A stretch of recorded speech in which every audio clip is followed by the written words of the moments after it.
Yeah, hi there. Yeah, this is Zen Dude Fitness, the jump rope hotline. Oh, interesting. Oh, you're new to jumping rope. Congrats on the journey, my dude. Hell yeah. So what seems to be the problem? Ah, very interesting. Okay, so you think because you're a beginner that you're not going to learn how to be able to jump rope? Ha! Ha! Brandon, we have another one. Ha! We have another one that thinks you're not going to be able to jump.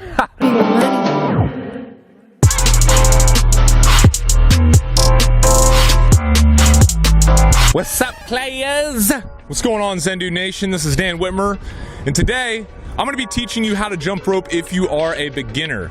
Now, we have released a video on how to jump rope, 6 basic steps. It's linked up. Check that out if you haven't already. But from getting so much great feedback from the YouTube community, we've started to focus in on a little bit more of what you guys really truly need help with if you are a beginner. Brandon and I, first of all, cannot thank you guys enough. We love the momentum that's building, and we love hearing about the stories of people losing weight and living a happier life through doing jump rope. In this video, we're going to go over the fundamentals again, but we're really going to focus in on the difficulties that most of you have been telling us that you're facing. If you like this tutorial and want more of them, give it a thumbs up below. And go ahead and subscribe to our channel if you want more workouts, tutorials, and everything involving getting lean with a jump rope and your body. After learning how to jump rope, if you're a beginner and you want to get started with some workouts that kind of ease you into the workouts that we do here at Zen Dude Fitness, go ahead and click the link below and check out our free 4-week challenge. It's great for beginners. If you're advanced, it works too, but especially good if you're just starting out. We also have our recommended jump rope that I'm using in this video linked up below. It's cross rope. It's awesome. It's the best, most durable rope that we found thus far, so check it out. First of all, guys, just to talk a little bit about what we talked about in the last video,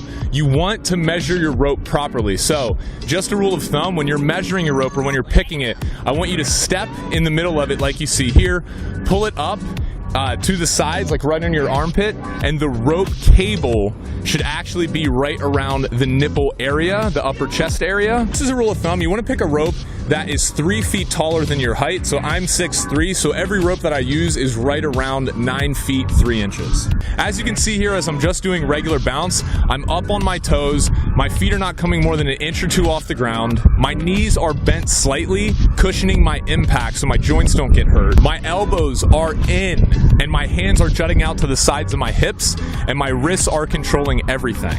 Now, a mistake that most people make when starting out that we get a lot of feedback about is they do 2 jumps, as you see here, for every time the rope swings around. I want you guys to get rid of this mentality and start. It's the easier way to jump rope, but it's not the correct way, and if you start off doing that, it's going to be a lot harder to get yourself into just doing 1 skip for every rope turn. Okay, so what I want you guys to do is start off by just hopping. 1, 2, 3, 4. 1, 2, 3, 4, and get that consistent rhythm down and get used to counting, and then envision the rope spinning 1 time underneath you every time you do that. Now that brings me to my next point, guys. This might seem a little bit difficult at first, but let's incorporate the rope, and all I want you guys to do is practice swinging through 1 time and then stopping. So if you notice here, I'm just putting the rope behind my back, swinging it once underneath my legs, counting 1 and stopping, and then I'm resetting and I'm doing that again. All right, good. Now that we have that, let's move up to 2 times. So just keep the rope steady and then go 1, 2. As you can see here, I'll give you guys a little bit of time to get this down. And as you see here, I'm just going 1, 2, and then stopping. 1, 2, and then stopping. Good, guys. Now I want you to move up to 3. 1, 2, 3, and stop.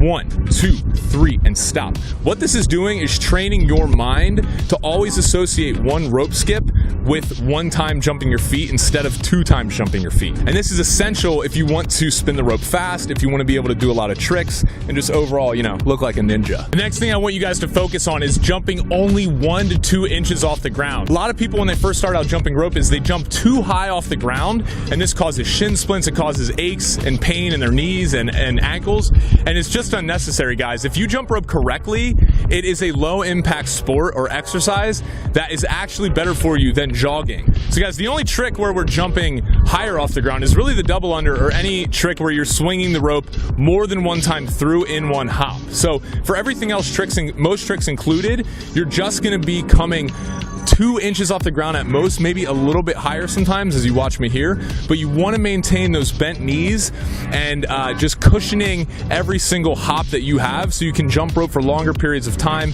without any pain. So guys, I want to talk about your arms. Now, a lot of people, when they start out jumping rope, they have these very stiff arms, as you can see here in this footage. And what this does is it does not allow the rope to be tight when spinning around them. So they're really working their shoulders super hard. But the problem is there's no forearm or wrist action, so the rope is not spinning around tight. An analogy that I like to use is, think of a baseball player.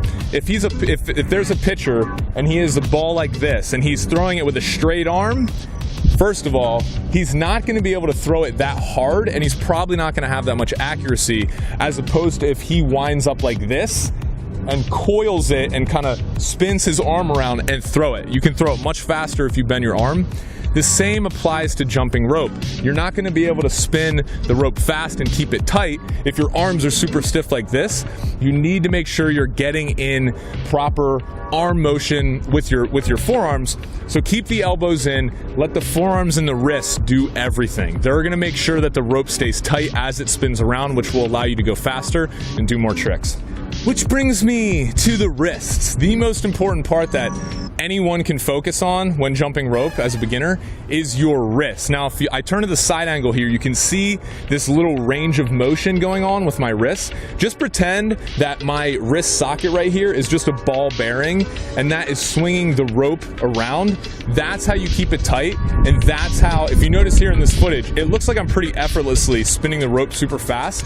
It's all my wrists. I'm treating my wrists just like a ball bearing while slightly bending my arms at 90-degree angles to keep the rope tight. Putting all this together, when you start out practicing, I think it's super important for beginners not to go 5 to 6 times a week like Brandon and myself do now, and like many of our other advanced jump ropers do. I'd recommend, like I said, starting out with the 4-week challenge and just doing 2 to 3 workouts per week and having at least 1, maybe 2 rest days in between your workouts to save your body from the pain or some of the shin splints and aches that can come along when you're starting to jump rope.